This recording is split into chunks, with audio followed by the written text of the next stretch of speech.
Message de la 12e Assemblée plénière de l'Association des conférences épiscopales de la région d'Afrique centrale à Serac, tenue à Mongomo en Guinée équatoriale du 17 au 24 juillet 2022 sur le thème « Les jeunes et les mouvements migratoires, le cas de l'Afrique centrale ». À l'Église Famille de Dieu qui est en Afrique centrale, aux jeunes, aux familles, aux institutions politiques et diplomatiques, aux organisations gouvernementales et non gouvernementales, aux hommes et femmes de bonne volonté. À vous, la grâce et la paix de la part de Dieu notre Père et du Seigneur Jésus-Christ. Nous, évêques membres de l'Association des conférences épiscopales de la région d'Afrique centrale, réunis à Mongomo en Guinée équatoriale dans le cadre de notre 12e Assemblée plénière ordinaire du 17 au 24 juillet 2022, avons choisi de nous appesantir cette fois-ci sur le phénomène du mouvement migratoire des jeunes dans notre sous-région. En effet, les mouvements migratoires, qui sont aussi vieux que le monde, ont malheureusement pris un tournant de plus en plus dramatique ces dernières décennies, notamment concernant la jeunesse africaine en général et celle de notre sous-région d'Afrique centrale en particulier. L'Église s'est toujours préoccupée de la question migratoire et a développé un enseignement doctrinal qui constitue le fondement de la pastorale des migrants. S'inscrivant dans cette tradition ecclésiale, le pape François s'est particulièrement illustré ces dernières années comme un pasteur et un prophète engagé au plus haut point pour la cause des migrants et des réfugiés. Son homélie du 8 juillet 2013 à Lampedusa a sonné comme un cri d'alarme qui a ému le monde entier. Son exhortation post-synodale aux jeunes et à tout le peuple de Dieu, Christus Vivit, du 25 mars 2019, et sa lettre encyclique sur la fraternité et l'amitié sociale, Fratelli Tutti, du 3 octobre 2020, en font large écho. À la suite du Saint-Père, le pape François, nous nous indignons également de ce que ce phénomène qui, chaque jour, se révèle davantage comme un véritable enfer et tourne au cauchemar pour les jeunes qui s'y engagent, semble paradoxalement se banaliser au point de ne plus susciter suffisamment de compassion susceptible de mobiliser l'élan de solidarité escompté de la part de la communauté internationale. Aussi, avons-nous pensé devoir réfléchir sur le dit phénomène en focalisant notre attention sur le cas particulier de notre jeunesse d'Afrique centrale, car nous pouvons dire comme le Seigneur, face à la souffrance de son peuple réduit en esclavage en Égypte, maintenant, le cri des fils d'Israël est parvenu jusqu'à moi. Au terme de nos assises, nous vous adressons le présent message. Le phénomène migratoire constitue, en cette première moitié du 3e millénaire, un véritable drame pour l'Afrique en général et pour l'Afrique centrale en particulier. De fait, les statistiques de l'Organisation des Nations Unies et de l'Organisation de la coopération et du développement économique estiment à 14,1% les migrants africains, des migrations africaines au niveau international. On compte 24 millions de réfugiés et de demandeurs d'asile, avec une projection de 34 millions de migrants africains dans le monde d'ici l'an 2050, si rien n'est fait pour inverser la tendance. Ce qui montre à suffisance à quel point le continent est profondément affecté par ce phénomène. Son ampleur est sans cesse croissante et ce, en dépit de la crise de la COVID-19 qui, ces dernières années, aurait pu diminuer son expansion. Les dangers encourus le long des itinéraires empruntés, entre autres le désert du Sahara, la maltraitance et les risques de naufrage dans la Méditerranée, sont loin de constituer des facteurs de dissuasion pour les candidats de plus en plus jeunes et de plus en plus nombreux. Les jeunes éprouvent un désir ardent et irrésistible de partir. Ils veulent à tout prix gagner l'Occident comme rêve, comme un Eldorado. Ceux-ci pensent autant pour moi y trouver la possibilité de réaliser tous les projets d'une vie. Notre assemblée plénière a par ailleurs mis en lumière les défis de la dimension interne, encore plus importante, des flux migratoires, 40 millions de déplacés à l'intérieur des pays du continent. Sans être exhaustif, nous pouvons citer entre autres l'exode rural, les déplacés climatiques, les personnes qui fuient les conflits armés et le terrorisme. Au regard de la réalité ainsi constatée, les pays de la sous-région apparaissent comme l'un des principaux foyers des candidats à l'aventure migratoire. Les évêques d'Afrique centrale, loin de se contenter d'une indignation désabusée et d'un fatalisme résigné, se sont saisis de la question en vue d'un accompagnement pastoral plus efficace au bénéfice des victimes les plus vulnérables, prises au cas par cas, et d'un engagement prophétique résolu notamment dans la lutte contre les dérives liées à ces phénomènes. La prise de conscience de l'ampleur du phénomène a déjà suscité diverses initiatives dans plusieurs diocèses de la sous-région. Malgré cet engagement assez louable, ces initiatives s'avèrent insuffisantes face à la gravité de la situation. En plus de cet engagement pastoral des églises locales, nous, évêques, félicitons et encourageons l'action de la communauté internationale, de la société civile, des organismes publics et autres dans le domaine. Après avoir écouté les représentants des jeunes au cours de nos assises et ayant stigmatisé la violation des droits de la dignité humaine des migrants, puis souligné la légitimité du droit à la non-migration, nous, évêques, formulons les interpellations et propositions suivantes. 1. Aux églises de la CERA.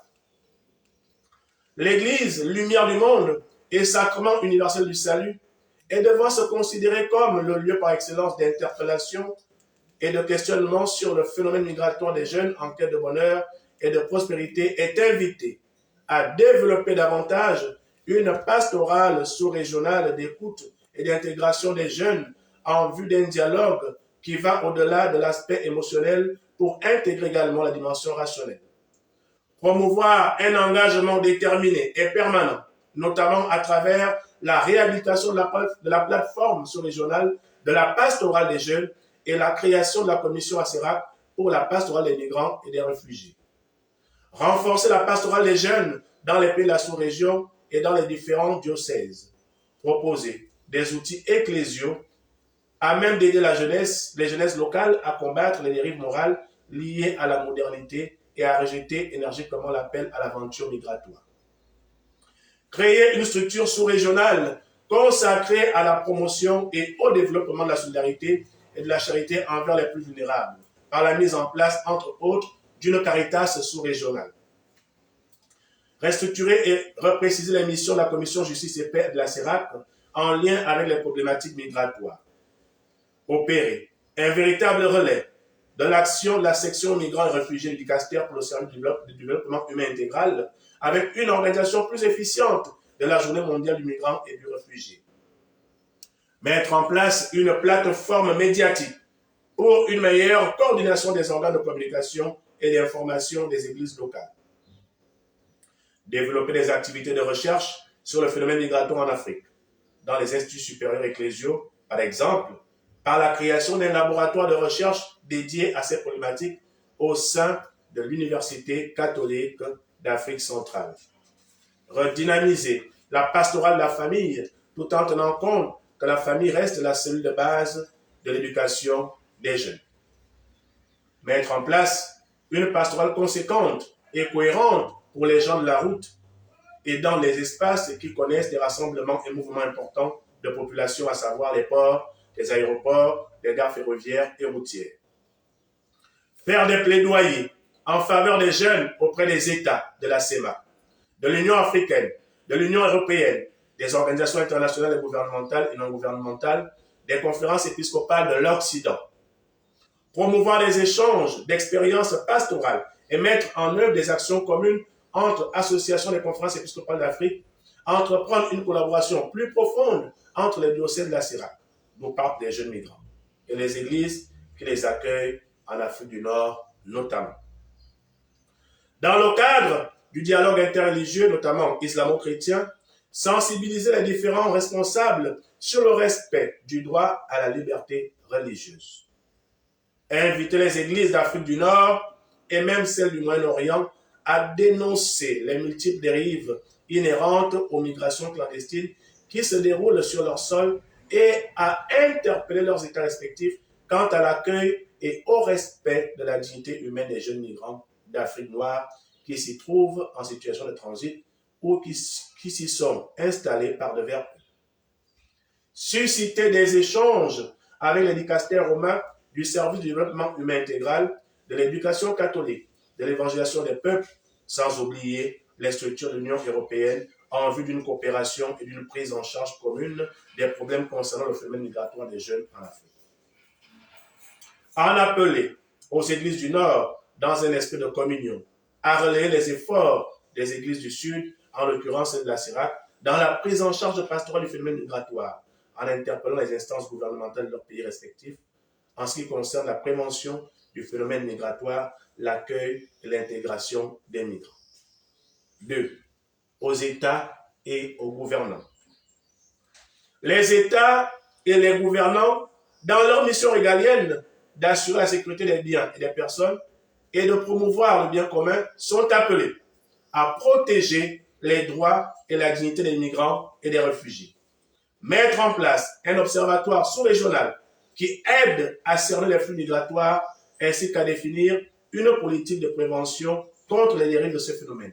S'engager résolument à travers des actions efficaces et concertées entre agents sécuritaires, structures sociales, systèmes juridiques, instances sanitaires, à la réduction des migrations clandestines au plan international ainsi que des flux migratoires massifs à l'intérieur des États de la sous-région. Encourager l'intensification de la lutte contre la corruption ainsi que contre toute forme de spoliation et de détournement des biens publics à des fins privées. Développer une véritable politique d'intégration et d'encadrement des jeunes. Éducation, création d'emplois, organisation de loisirs sains et promotion du tourisme, afin d'une part d'acquérir des valeurs humaines fondamentales et d'autre part de mieux connaître leur pays et d'aimer leur patrie. Interpeller les gouvernements d'Afrique centrale à résoudre autant que possible les conflits et les différentes crises qui jettent la jeunesse sur les routes de la migration sauvage. Développer des systèmes éducatifs à même de répondre aux attentes des sociétés locales et de promouvoir l'auto-emploi. Revaloriser les savoir-faire qui contribuent pratiquement au développement de nos pays. Promouvoir la formation et l'organisation des métiers comme l'agriculture, l'élevage, la menuiserie, la mécanique, la maçonnerie. 3. À la communauté internationale. La communauté internationale, dans la recherche d'un ordre international plus juste et plus équitable, est appelée à s'engager dans la lutte pour la reconnaissance et le respect des droits des migrants et des réfugiés. Faire de l'obtention du visa un droit pour les personnes qui en remplissent les critères afin de minimiser les risques de la tentation à l'immigration clandestine. 4. Aux familles. Les familles, comme cellules fondamentales et lieu par excellence d'éducation des enfants et des jeunes, sont appelées à intégrer dans leurs responsabilités éducatives les valeurs de base qui constituent le socle des sociétés traditionnelles africaines et assurent leur stabilité dans le temps. Elles doivent transmettre aux enfants et aux jeunes les normes morales et les préceptes chrétiens pour une véritable maturité humaine et spirituelle. Elles devraient veiller à la croissance des jeunes en collaboration étroite avec les autres structures d'encadrement et d'éducation, aussi bien de l'État que de l'Église. Elles ne devraient pas encourager leurs enfants à partir à tout prix. 5. Aux jeunes. À vous, chers jeunes, trésors du présent et de l'avenir de la sous-région, nous, évêques d'Afrique centrale, tenons avant tout à vous garantir notre proximité et à vous rappeler que nous sommes et restons vos pères. À ce titre, nous souffrons du plus profond de nos entrailles à cause des traitements déshumanisants qui sont infligés à bon nombre d'entre vous en recherche d'un avenir meilleur. Ainsi, nous vous invitons à approfondir l'ancrage dans la foi en Jésus-Christ. Cherchez d'abord le royaume de Dieu et sa justice, et tout cela vous sera donné par surcroît, dit le Seigneur. Redécouvrir l'importance des authentiques valeurs africaines à la lumière de l'Évangile. Cultiver le culte de l'effort et du travail au détriment de la culture de la réussite facile et contre les dangers des alouettes du mirage occidental. Ne pas s'enfermer dans une mentalité de la recherche effrénée du bien personnel mais plutôt savoir, autant que faire se peut, se rendre disponible à l'engagement caritatif. Être conscient et faire attention aux nouvelles formes d'esclavage organisées par des réseaux mafieux qui vous rassurent au départ, mais vous conduisent vers un enfer insoupçonné. Mon peuple périt faute de connaissance, dit le prophète Osée. Restez extrêmement vigilants à ne pas entreprendre d'aventure hors de vos pays sans soutien familial ou de l'État. Bref, sans démarche légale, car le paradis qu'on vous fait miroiter devient souvent, au bout un chemin d'aller sans retour, une entreprise périlleuse. Au terme de nos travaux, il nous est clairement apparu que le phénomène migratoire en Afrique centrale constitue un signe des temps majeurs et exprime un malaise social très grave. Au-delà du cadre théorique de notre réflexion, l'heure est désormais à l'engagement concret pour lutter plus efficacement contre les dérives relatives à ces phénomènes. Pour ce faire, l'élaboration d'un guide pastoral et d'un plan d'action paraît plus urgente, et ce, sur la base des 4 verbes énoncés par le pape François dans son message pour la journée mondiale du migrant et du réfugié de 2018, à savoir accueillir, protéger, promouvoir et intégrer. Puisse le Seigneur, le protecteur de tout migrant, veiller sur ceux qui sont déjà engagés dans cette aventure et inspirer ceux qui en ont la tentation. Qu'il bénisse abondamment notre jeunesse et accorde la paix à nos églises et à nos États de la sous-région.